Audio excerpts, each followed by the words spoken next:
Fala galera! Graça e paz a todos vocês. Esse é o canal Inconformados e hoje a gente vai falar sobre adoração. Você sabe o que é adoração?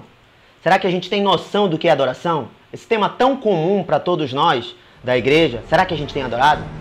Fica ligado.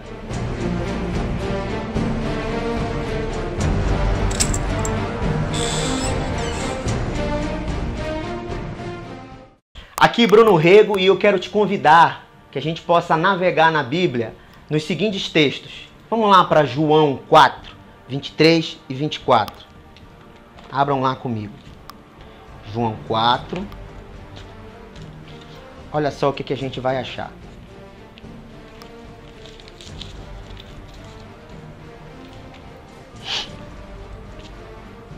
Mas a hora vem, e agora é, em que os verdadeiros adoradores adorarão o Pai em espírito e em verdade, porque o Pai procura a tais que assim o adorem. Deus é espírito, e importa que os que o adorem em espírito e em verdade. Deus procura verdadeiros adoradores. Então a gente pode entender que há falsos adoradores. Quem são eles? Será que a gente está sendo um falso adorador? Quem são esses verdadeiros adoradores que adoram o Pai em espírito e em verdade? Vamos correr lá para Romanos 12.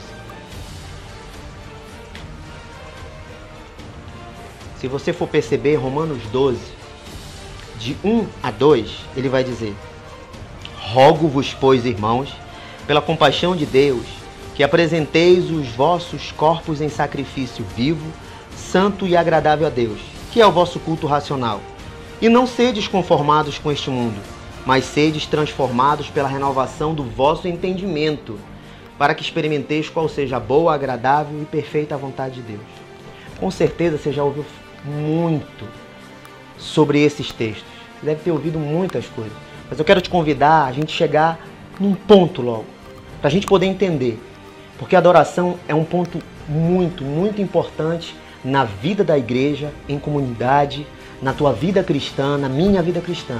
Porque é a partir da adoração que a gente vai começar a entender muita coisa da vontade de Deus para minha e para a sua vida.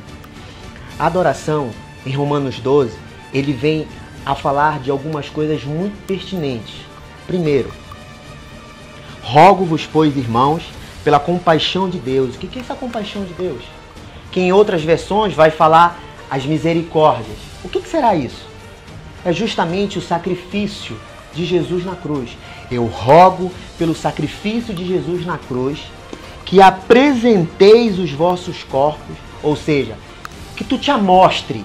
Esse apresentar, no Velho Testamento, a adoração, sabe como era feita? A pessoa levava, o judeu levava o cordeiro imolado diante do sacerdote, e aí o que acontecia? Ele entregava o cordeiro, colocava a mão na cabeça e confessava por que ele estava trazendo, pelos pecados. Aquilo era um momento de sacrifício da adoração. E depois que ele confessava todos os pecados eram colocados naquele cordeiro, a gente já pode entender o sacrifício de Jesus. O sacerdote pegava a faca, cortava, pegava a gordura, colocava no fogo as partes que eram jogadas fora do santuário, e ele fazia todo aquele ritual, e enquanto isso, a pessoa que tinha oferecido ficava ali esperando e olhando, e naquele momento eram entoadas canções. Olha a relação que tem com o nosso culto hoje, para a gente poder entender como era feito no Velho Testamento. E aí você entende esse apresentar, é justamente isso, se mostrar, porque aquilo que ele estava fazendo era para todo mundo. Então quando é falado, apresenteis os vossos corpos em sacrifício vivo, diferente do cordeiro que estava morto, a gente tem que apresentar o nosso corpo em sacrifício vivo, santo, separado. Não é esse santo que a gente tem ideia de santarrão, não é isso. É de separado, de estar longe daquelas coisas e agradável a Deus. E ele vem dizer uma coisa muito importante, que é o vosso culto racional. Culto, do termo latrel, racional, de psique, de mente.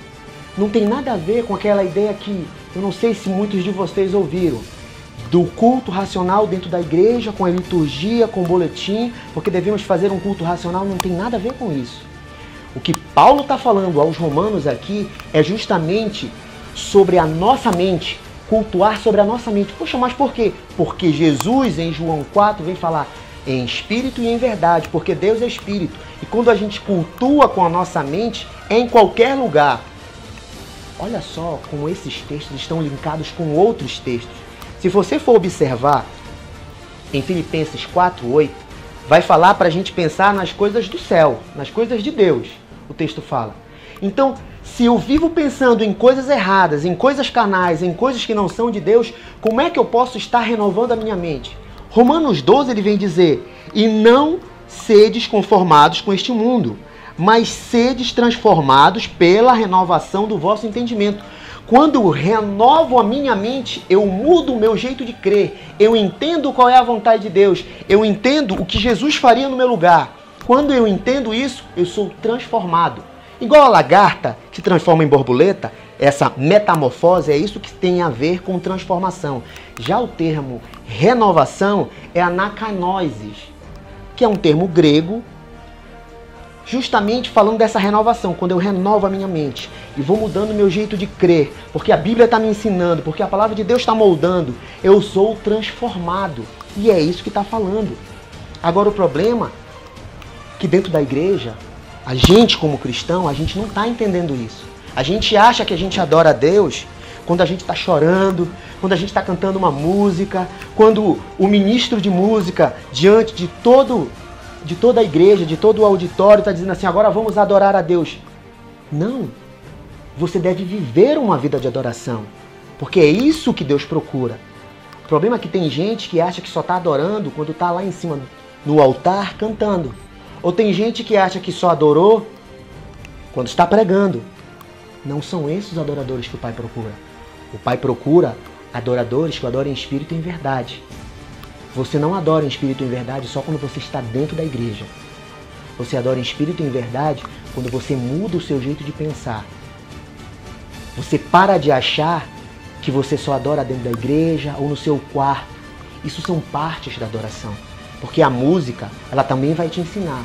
E quando ela te ensina e faz você mudar o seu jeito de crer, e você muda, você faz essa renovação, e você é transformado, você está adorando. Agora, quando você vive pensando em coisa errada, vive pensando em coisas carnais, quer sair da igreja para ir logo para um motel com o namorado, quer pensar em fazer coisas erradas, em fofocar, em denegrir a imagem do seu irmão, em só pensar em si próprio, em como você vai poder cantar, como você vai poder ser elogiado depois, se a sua pregação realmente fez você se sentir o melhor dos melhores, isso não é renovação de mente. E nem tampouco isso vai te fazer um verdadeiro adorador. Se você acha que você postando um monte de coisa no Facebook vai te fazer um grande pastor, vai te fazer um grande pensador ou um grande teólogo, você está enganado. Porque Deus conhece o teu coração. Eu queria te convidar a abrir em Isaías 29, 13. Olha o que fala. Isaías 29, 13. Porque o Senhor disse, pois que este povo se aproxima de mim, e com a sua boca e com seus lábios me honra, mas o seu coração se afasta para longe de mim, e o seu temor para comigo consiste só em mandamentos de homens, em que foi instruído. Aqui, Isaías está falando para o povo de Israel. Mas a gente pode entender o caráter de Deus para a igreja hoje, em que a gente só está falando, cantando belas canções e falando coisas bonitas, mas o coração, que a gente entende como mente, está fora disso. Está preocupado em fazer politicagem, está preocupado em se aparecer nas redes sociais, está preocupado para dizer que somos aqueles cristãos. E não é isso que o Senhor quer. Gente, isso está errado. Romanos 12 é claro em dizer, a gente tem que renovar a nossa mente. A gente tem que ser inconformado com essas coisas. A gente não tem que se conformar com o que o mundo está dizendo para a gente ser. É a palavra de Deus. Agora, se você não quer acreditar no que a palavra está dizendo, então, cara, muda, vai procurar outra coisa.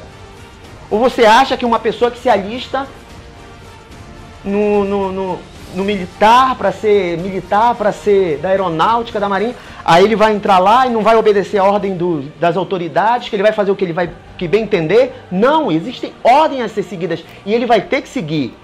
Na igreja, para Deus, existem ordens. Se você não quer seguir, cara, desculpa, mas é isso que tem que ser feito. Você só adora a Deus quando você muda seu jeito de ser. Não adianta você estar lá naquele momento cantando e adorando, fechando seus olhos, se você está pensando mal sobre seu irmão, se você fala mal dele, ou se você quer subir no púlpito para falar das coisas que você é, para você ser o grande pregador ou o grande cantor. Isso não é adoração, porque Deus sonda o coração. Deus conhece o teu coração e Ele sabe se você é um verdadeiro adorador. Porque se Ele está chamando os verdadeiros adoradores, que o adorem em espírito e em verdade, é porque existem os falsos, aqueles que acham que podem fazer um monte de coisa em nome de Deus. Mas Deus sonda o coração, Deus sabe os teus pensamentos, Deus sabe o que você está raciocinando. Quando Hebreus fala sobre a palavra, que é como uma faca de 2 gumes, a ponto de discernir, de separar junta e medula, eu te convido a lembrar o que eu falei no início, do sacerdote que pega o cordeiro imolado e que separa cada parte. A palavra de Deus vai separar e dizer quem eu sou, quem você é, o que precisa ser mudado. Quando você entende isso, quando você renova a sua mente, você está adorando a Deus. Por isso que Deus é Espírito. A gente faz isso em todo lugar, não só quando a gente está escutando uma música. Em nenhum momento você ouviu a palavra de Deus falar de adoração na música. Ela é uma parte da adoração. Assim como quando você dizima, quando você oferta, quando você ama o seu irmão, quando você chora com o seu irmão, quando você está na igreja em comunhão com o seu irmão, isso é uma parte da adoração. Por isso que a adoração é a base da igreja. A igreja tem que aprender isso. Você, precisamos aprender isso. Eu espero que esta palavra possa ter edificado a tua vida. Eu te peço que tu possas compartilhar, possas curtir, mas te inscreve no canal. Aciona esse sininho aí para você receber notificações. Dá o teu feedback, a tua resposta. De repente eu falei alguma coisa que você não entendeu, até porque o tema é muito grande. Entre em contato com a gente, para a gente esclarecer. Eu não quero servir de pedra de tropeço para ti.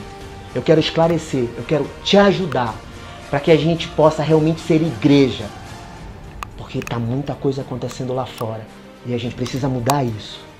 E eu conto contigo, para que a gente possa ser sal e luz. Em nome de Jesus, eu te abençoo e que isso possa ser uma bênção nas nossas vidas. Amém.